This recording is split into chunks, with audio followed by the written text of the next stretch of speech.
Alright, so I decided to do another reaction video to Hidden Amuraka's rant about the 3 personality types in a society for the power structure. So you have the psychopath, you have the normie, and then you have the schizo. So, of all of them, right, think of it like this. The normie is low risk, low reward. The psycho is medium risk and high reward. However, the psycho has to sort of use these manipulation tactics and or just, kind of be lucky. Whereas the schizo has to use silence. The schizo adheres to the 4 powers of the magus. That is what the high-functioning schizos do. Your high-functioning, successful schizos, they are the quiet professionals of the world. Think of, CIA, KGB. These guys are beyond, Tier 1 SEALs, Delta. The high-functioning schizos are in a league of their own. However, getting to that point is extremely risky, because the one thing that can break a schizo is entrapment, where they're pushed into a situation where they are going to have to expose their awareness, their consciousness of what the psycho and the normies are doing.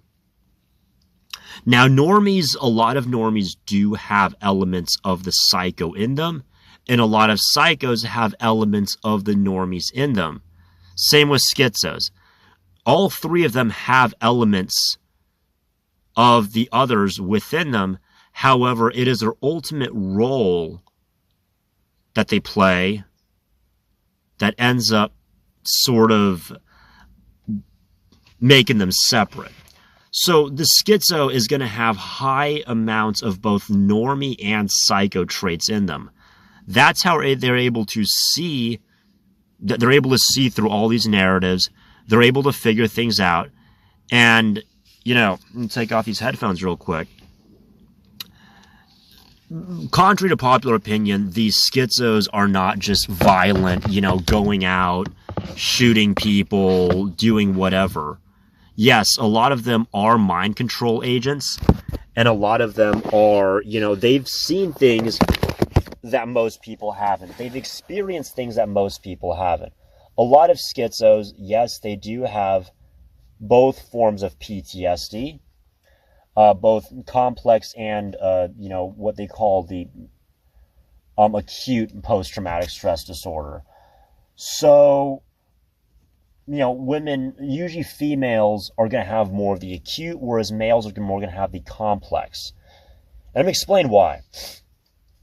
So typically, if someone that's more masculine, and capable, you're not going to want to attack them directly. That's stupid, right? I mean, if this guy, obviously can kick your ass, and, he can kill you from a mile away or tie your ass in a knot, you're not going to want to deal with this guy directly. It's fucking suicide. Almost, to the point. If you're a normie, you're probably just straight up afraid of these people. You're not going to try. So the psychos and, even the normies, the psycho is a narcissist. The psycho role is the narcissist. They're the ones creating the narrative, and they're the ones manipulating the narrative through gaslight. However, the high-functioning psycho doesn't use the gaslighting themselves. They're not the ones doing the blackmailing. They are able to get the normies to blackmail themselves. Now, I knew someone that actually was in the high-tier psychos. So, he was able to bring out the worst in people and get them to gaslight themselves. Now, me, despite what this channel is about, I would actually put myself in the psycho tier. I'm going to go further into that. Because the psycho knows that you have to put on an act. However, my schizo behavior would be applying the Hermetic principles, right? Psychos know this because you can't just be super selfish and just screw everyone over, have like no remorse for anyone. That's not going to work.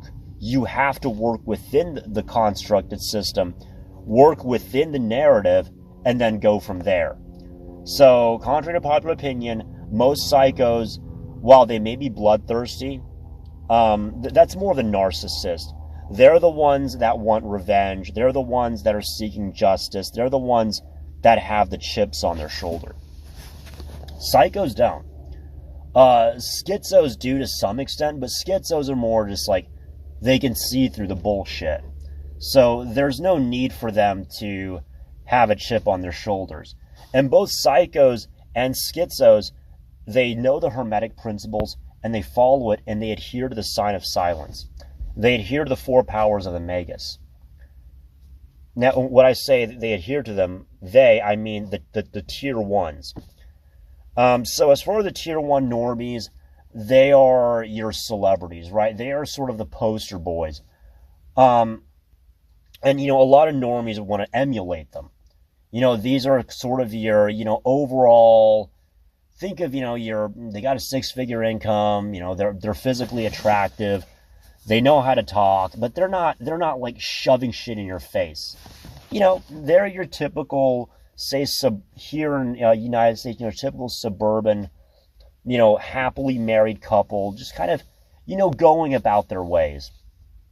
Really, just kind of, they have the sustenance for themselves. And they view themselves as successful because they met the standard that, the goalpost. They've met the goalpost, so that's it. Those are going to be your tier 1 normies, or your top tier normies. Your top tier psychos, they're not narcissistic. They don't have narcissistic traits. They are purely psychopathic. And so they don't operate through this pure psychopathy by just screwing everyone over that they meet. They don't just screw everyone over that they meet and just, throw them under the bus. That's not how they work. They are aware of human psychology, and they are also aware of the Hermetic principles. You can't just take and take and take without giving anything in return. You have to do both. Because they know that the universe is this bioelectric instrument. It's the universe around us is constantly, vibrating. It has this electricity to it.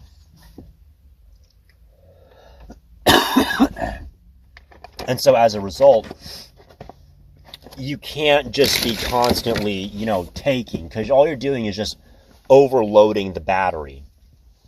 You're just going to short circuit everything. So you have to give, you have to keep that current flowing, and you can't just back yourself up and short circuit. It's got to keep going. It's give and take. A lot of your high functioning schizos, a lot of psychos that are, you have a lot of high functioning schizos that will act as psychos. They display psycho traits. So an example of a lot of these high functioning schizos, they have very, very grandiose desires. Maybe they want to, sort of create this master religion, and to, their end goal in life is to create this physical and metaphorical and this allegorical spiritual temple for the world. These guys, a lot of them, they have, grandiose sexual fantasies. They have, breeding fetishes, grandiose, fetishes, grandiose, sex drive and whatnot. So a lot of these schizos will actually act as these psychos, but they're not psychos because of their end goals. Now, your low-level psycho, they're just kind of your narcissist, right? They can't really keep their mouth shut. They just, they get emotional, they take shit personally, and they're very vindictive. And so as a result, they're not really psycho anymore. They're just narcissistic normies that buy into the bullshit narrative. You know, the Bible says, judge not lest ye be judged. The Bible also says, love your neighbor, love your enemy as your neighbor, and judge vengeance is the Lord's. But of course, you know, the normies, the narcissistic normies, they're just sold the bullshit narrative and they buy right into it and they fuck themselves over and the psycho is just kind of sitting back and laughing like, oh, look at these dumb shits, just, you know, whatever. The schizo will pretend to laugh and the schizo will kind of stare and sit and stare, but he's like, you know, sometimes they will say things if they're put into an entrapment, which is why schizo is extremely high risk. It's the highest risk, but it's also the highest reward. While your high-functioning schizos, they adhere to the sign of silence no matter what. So as far as entrapment for the schizos, it's usually putting them in a situation financially, economically, you know, emotionally, something involving maybe destroying them or actually affecting their end goal, their end game, where it can directly jeopardize or put their end game at risk. This would be the entrapment of the psycho. You know, usually it's done through economic means. As to various other means. Also, there's medical means, right? If you kind of, you know, make the schizo disabled, and a lot of the medications that they give them, they are debilitating. It can damage, you know, their sex drive, their mood control. It causes all kinds of damage. And so these mind control, you know, techniques via pharmaceuticals, what it does is it puts the schizo kind of in a vulnerable state where they have to act as a normie or they have to disclose everything because now they're vulnerable and they have to ask for help. This is something because, you know, truth is people are expressive. All three of them are expressive.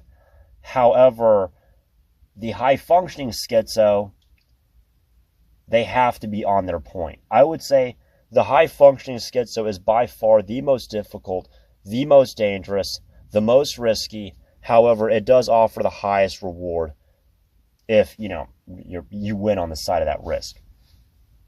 Normie, you know, it's kind of just middle of the road. And a lot of the normie statuses, it is going to be predestination, right? It is sort of because the normies are going to stay within the bounds of the rules and of the morality placed on them. And so as a result, the normies, everything else is left up to chance because there's all these rules that you can't break and all these things that you can't do. And so if you're playing a game that's already rigged, then it comes down to luck. The schizo, they know the game is rigged, and so they don't care about luck. Same thing with the psycho. They know that these games are rigged, and so they'll use these, you know, underhanded and covert methods to get their way. So, yeah, that's about it. The psycho, however, they act differently. The schizo and the psycho are both about as equally high risk, high reward, and very, very demanding. Most psychos and most schizos do not make it to the top. It's very much of a survivorship bias. And so I think that'll be about it for now. Guys, take care. Big shout out to Hidden Amaraka. Big shout out to Dot Darling, Amateur Mayus. You know, everyone that helped me out. I'm going to be throwing all their info in the description because, you know, I have to thank those who were there before me, you know, the Shoulders of Giants, and of course the Book of the Law that I've, you know, described. Also, I wanted to include something by Israel Regardi. I have more stuff by Dion Fortune. I'll be giving it out soon, guys. Take care, enjoy your day, and keep pushing. You got to keep grinding. I know it's easy to let the, you know, negativity and the anger and the jealousy to get ahead of you. However, gotta stay strong, guys.